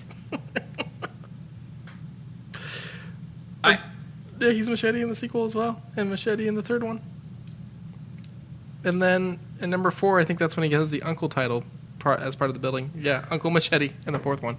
Oh my God. Machete Kills is canon to Spy Kids. Machete and Machete Kills. There's 2 Machete movies. That's right. And they're working on the next one. Yes. Which is Machete Kills in Space. Yeah. I hope to God it is as B movie as it sounds. Oh, let's go. Let's fucking go. Get this together right the fuck now. Also, did you know he has a taco shop? Yeah. And a bunch of taco trucks. Oh, I didn't know about taco trucks. I knew about the taco shop. Yeah. Did you know he's part of a prison cookbook? Yeah. He's a very interesting character. Not in a like I'm calling him a character. I'm calling him a character because he's a character. He has got a lot on it. He will. I'm not saying he'll take any job, but he'll do the weird one. He sees the fun in it. Yes. It's very Samuel L. Jackson. I see the fun in it. I see the fun in just acting and doing these things. But the reason why we were talking about this, like I said, was the Brand New Family on Netflix. But Robert Rodriguez is back to both write and direct this. Which is kind of cool. Yeah. I like reprising. I mean, it doesn't need reprising. I mean, the first one didn't need reprising. I'm thinking about all the Robert Rodriguez projects he's been in. So he's... I do believe he's in Grindhouse. I think that's how it's spelled. Cool. Yeah. I do believe he's in Grindhouse. He's in El Mariachi, both the original and the American versions, Desperado and all that, which is actually pretty funny because I'm pretty sure he gets killed and one of them comes back as a different character in the next one. Yeah. He's in like almost all the Dusk Till Dawn movies, and he dies in them like every time. So he's in the original from Dusk Till Dawn. Have you ever seen the Dusk Till Dawn Xbox game? No. Oh, it's god awful. Really? Yeah, it follows what is Clooney's character's name? He's one of the Gecko brothers. I don't remember. I don't remember either, but yes, it follows him after his brother dies. Shortly after, and he immediately, as soon as he's like, "I'm gonna go get the revenge for him," it immediately falls. That story falls. Gotcha. He's in Spy Kids. I don't know if he's in Death Proof or the Kill Bills. Is he in either of the Kill Bills? He must have helped out with it if that's... Well, you're looking at Rodriguez, so you're looking at... everything. Yeah. We're not looking at him. And there was probably a list of him and Trejo together. 100 years, I don't know. Well, I'm just looking at the year that it was released. I was just like, wait, what? So, wait. Rodriguez did Predators? Click on that. Did he actually do that, or are they just putting it there? Let's see here. Yeah, no, he didn't, unless he wrote it. Or produced it, maybe. I saw something. Hang on. Produced. Okay. So that's another Trejo thing. Lawrence Fishburne was in it. Cool. Yeah, Trejo's in this for a bit. Basically as Machete. Machete-esque character. He's not Machete. Okay, I was going to be like, a fucking... But it's a very Machete-esque character. Oh, and Adrian Brody was in it? Yeah. This one's actually pretty good. I like Adrian Brody. So this one is the one where they're all people from different things like Special Forces, Cartel, things like that. And they're all dropped on this planet by the Predators to be hunted. And so they kind of work together to an extent to try to defeat the Predators that are hunting them. They're dropped on like a game preserve planet, basically. Okay. Real quick, Adrian Brody, do you have a favorite movie of his? Recently, I loved The Grand Budapest, but he's not a huge role in it. No. Grand Budapest is fucking amazing. I really liked him as Harry Houdini. Harry Houdini? Yeah, he did it for like a miniseries. Mm-hmm. Yeah, Houdini, right there. Oh. He was really good in that. The Village sucked. That's not because of him. Yeah, no. The Jacket would probably be my pick. I don't think I've seen that one. You need to kind of be patient with it. Yeah. Rotten Tomatoes kind of says it right. It's 44 on Rotten Tomatoes, and it deserves it. But it's a psychological thriller that takes its time. Oh, it's got Daniel Craig. Oh yeah. Oh yeah. Another one that I rather liked Brody in. What's running through my tongue? King Kong. Peter Jackson's Oh King yeah. Playing the writer. The writer. Yeah. Is he? Would you say that's a main lead or what? Yeah, he's definitely the lead. I mean, he ends up being the hero of the story essentially. Okay. He's the one that's going after Naomi Watts' character. I don't know. I'm leaning more toward Jack Black because he's in every fucking scene doing pretty fucking stellar. Yeah, he's the bad guy in it though. I know. Excuse me, Sean? Sean says The Village is good. Are we talking about the same Village? Because I'm talking about the Shyamalan movie. Hold on, calm down. We'll take it off mic. We'll beat him up off mic. I mean, we'll take it off mic. I got no knuckle cracks right now. I only had I got a couple. nothing. Aha, that actually hurt. Because if it's the Shyamalan movie, that movie. That was not a good one. No. I like The Happening more than that. I don't like The Happening. I would take The Village over Old. I didn't see Old.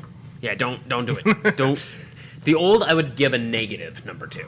That's how bad it was. Oh, Sean says you're talking about the same one. I did not like it. All right. The shock at the end really pissed me off.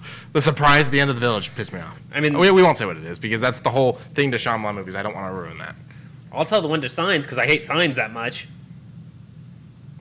What's worse, Signs or War of the Worlds? Because I thought the War of the Worlds one made sense. The War of the World one does make sense because it does legitimize what we have to deal with. Yeah. But Signs, way worse. Way fucking worse. When but did it's Signs funny. come out? 2006? Because now I'm thinking of something hilarious. 2002? Wow. Okay, when did Lilo and Stitch come out? Hmm. They're the same movie. Alien that can't handle water comes to planet that's mostly water. Fair enough. Lilo and Stitch is more entertaining, though. And Elvis references. I gotta like those. Sean says that one was horrible. I think he's referring to Signs, and Old was okay. When it comes to Shyamalan, I really liked The Sixth Sense. I liked Unbreakable, and I liked Split, but I was iffy on Glass. It felt too rushed. I was also iffy on Glass. He needed more time to make that movie. Last Airbender is an atrocity from what I understand. Never seen it. Do not see it. If you can hear my voice, do not see it. Just watch the anime. It's fine. The anime did fine. I didn't hate Signs. The Joaquin reacting to the frickin' news scene is actually pretty good to me, personally. Vamonos, children! The Happening was Village was I didn't see Old. Don't see Old. Old is one that I would throw a negative into. I'm trying to see what else he's done. Oh, then just click that. There you go. Let's see. Lady in the Water, from what I understand, was pretty bad. I didn't see that one. That's right. He did Stuart Little. After Earth, I heard was pretty bad. I didn't see that one. Devil was spoiled for me, so I never sat down and watched it. Oh. That's the one with the elevator. Yeah, that's the one with the elevator. Yeah, my girlfriend at the time, her sister was talking about the movie, and I was like, "Oh, I haven't seen it." She goes, "Oh, okay," and then just straight up blurts out who the devil is, and I'm like, "Well, thanks." And he did do Stuart Little. That's right. I like the. Oh, the down in the description of our Twitter page or our thank you. Twitch page, we have both of our. Oh, okay. It says horrible is Happening is horrible. Signs good. Glass rushed. Then doesn't say anything about Devil. And then Lady in Water is good. I mean, your opinion is of your own. What you find entertaining may not be entertaining to us, and. That's a great image. I don't hate Shyamalan as a director. I think that he needs to stop trying to do the twist thing because he did it so well so many times that he feels it has to be done in every movie, and it's causing a problem for him. Right. And there's nothing wrong with a twist ending. Sixth Sense did it amazingly. Yeah. But I feel like it was just the happenstance, the time. Unbreakable did it amazing. Yeah, Unbreakable did it amazing. But then you slide over The Village, and you finish The Village, and you're like, was that the twist? Yeah. Okay. And then you slide over to Signs, and then you just... I don't know. I like Shyamalan as a director, but I need him to do more with actual tension than false tension. Like there's a movie right here called Knock at the Cabin. That's his new one. That's his new one. The poster itself looks good, so I'm gonna lean toward being a little excited because I'm a kind of a okay with cabin scary movies. So I didn't see After Earth. You did. Just tell me. I don't want to spoil it for people. I was gonna tell you that I think I can guess the. I feel like I can guess the twist, and I want you to tell me if I'm right. I will tell you this: it's not that big of one. It's not that big of one. There is a mild one. No. Damn. That would have been a better twist, to be honest. Okay. That would have actually been cool.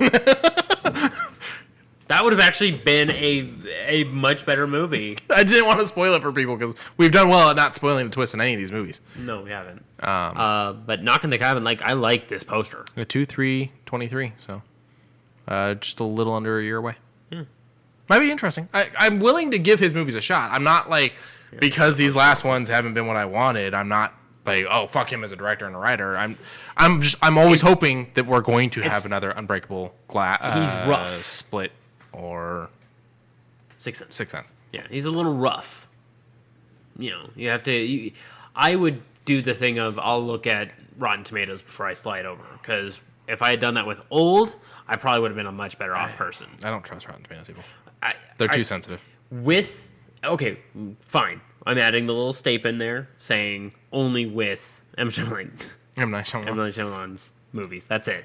Everything else, I'll go off on my own prejudgment. But with M. Night Shyamalan movies, I'll trust Rotten Tomatoes. One of the things I like that he has fun with them by doing a cameo in most of his movies. That's fine and fair. I do like that. He's the guy in Unbreakable that feels like he's being, what's the word? The security checks him because of his skin color. Profiled. Yeah. Turns out is going to cause a problem because Bruce does the touch.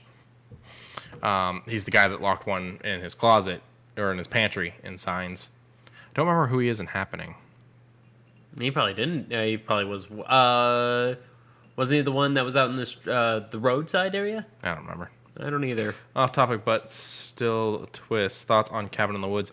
Cabin in the Woods is the Los Plagas style virus, right? No, that's the people watching and trying to throw random shit at other because they need to feed the old gods.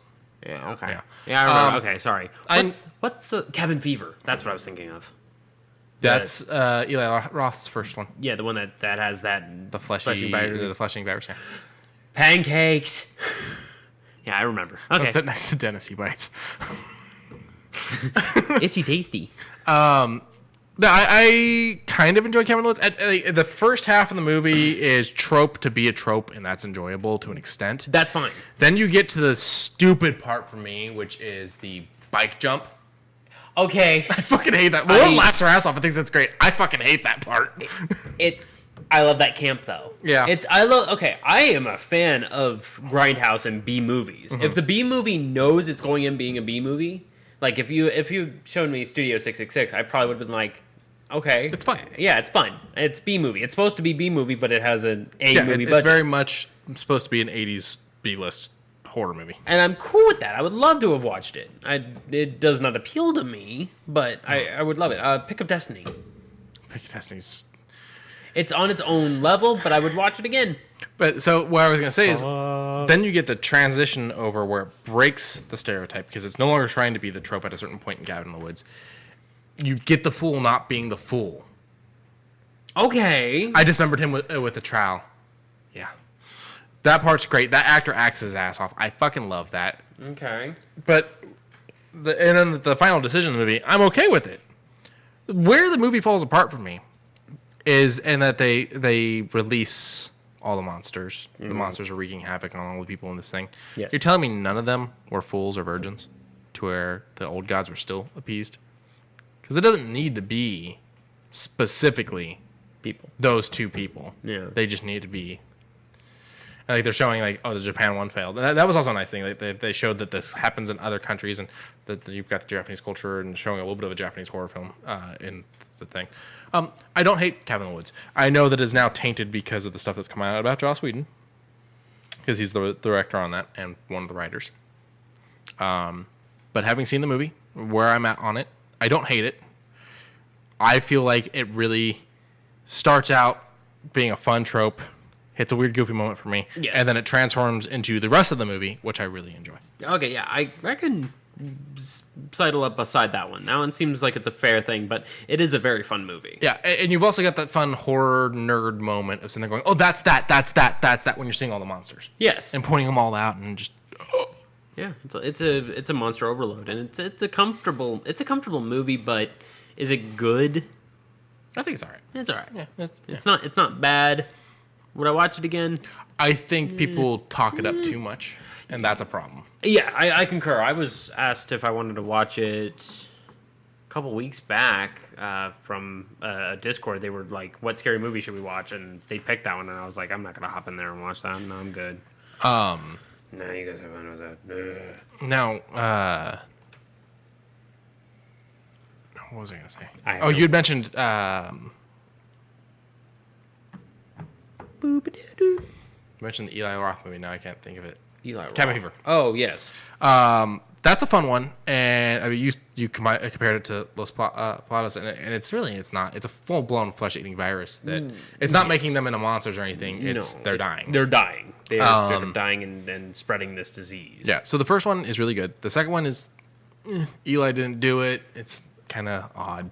Well, the first one is there's no entertaining scenes at all. It is all just grind, mildly sexy. I don't know how that works. Grind, grotesque scene, grotesque scene. Yeah. Action-y scene, running scene, grotesque scene, finale. Yeah, it's supposed to be very much body horror-esque. Yes. You can tell that he's like a fan of Cronenberg and stuff like that. Yes. Trauma and whatnot. Yes. Yeah. Oh, yeah. There's a lot of that. What is his name? Toxic Avenger in it. Yeah, Lloyd Kaufman-esque stuff. Yeah. But also he does things to make you uncomfortable and to call you out as an audience member. So you get the old white guy with the gun, that whole scene, and kind of calling you out because you're thinking a specific thing. And then you get to the end and realize, no, you completely misunderstood. Yeah. And that's kind of a fun thing. So they had a sequel. He didn't do it. It's... Yeah. Then there's a remake, which is actually one of the most interesting things for a remake. He produces it. Eli produced the remake because there were these young writers and directors that wanted to remake his movie, and he wanted to give them their chance to make a movie and whatnot. Okay. And so he produced the remake that these guys did because he wanted to see how other writers and directors would handle it, and he wanted to give them their chance because he believed in them. I've never actually sat down and watched it though. Okay. I might lean out for it as well if that happens if we happen to get back to movie nights. Some win. Just quit your job. Yo, bet. All right, let's go ahead and do this outro. Remember to like, subscribe, tell a friend, tell an enemy, tell a frenemy. Remember to check the links down in the description for all of our good stuffs. The good old Humble Bundle's still kicking. Go buy some V-Bucks. Go buy some V-Bucks. We don't have a promo code for that just because 100% of the proceeds are going to be going to Ukraine anyway. So just go do it. Go do that. Yep. A lot of good skins are out there also. This really nice galaxy-like skin, and you just see the stars flowing within their body, and I'm just like, someone animated that, and I like them. Of course, you got the Battle Pass, so if you get some some missions out of the way, you can look like Doctor Strange. Nice. You know, you get his the magic saber that he has. You get a backpack that looks like one of the mystic circles. Whoever's over there knows what they're doing. Yeah. But remember to check all that out. Remember to check our private Twitters, our group Twitter. Personal Twitter. Personal Twitters. Private's not the right word. Yeah. Well, we have. You can make your Twitter private. No, we have one. Well, oh, right. Our separate Twitters or our jointed Twitter. There we go. But if you want more direct answers, hitting us up independently would probably be quicker and easier. If you're wanting both of our opinions, then hit the joint one. Yeah, I'm talking nerd shit all the time. I'm liking way too many dice posts, and I need to quit doing that. They look so nice unpainted. They look so fucking nice unpainted. Did I send you the Stargate one on TikTok? No. Yeah, I'll find it and send it to you. I sent it to my brother because my brother's a Stargate fan. Oh, yeah, no. There's these ones that have little tiny starfish on them, and when they roll on the backside, it looks dark and shaded, and it's what is under the depths. And it just looks so nice. Oh, it's so nice. Dice can be made so good. I want to make dice. We're gonna go before he has a conniption. Yes. Goodbye, everybody. See you.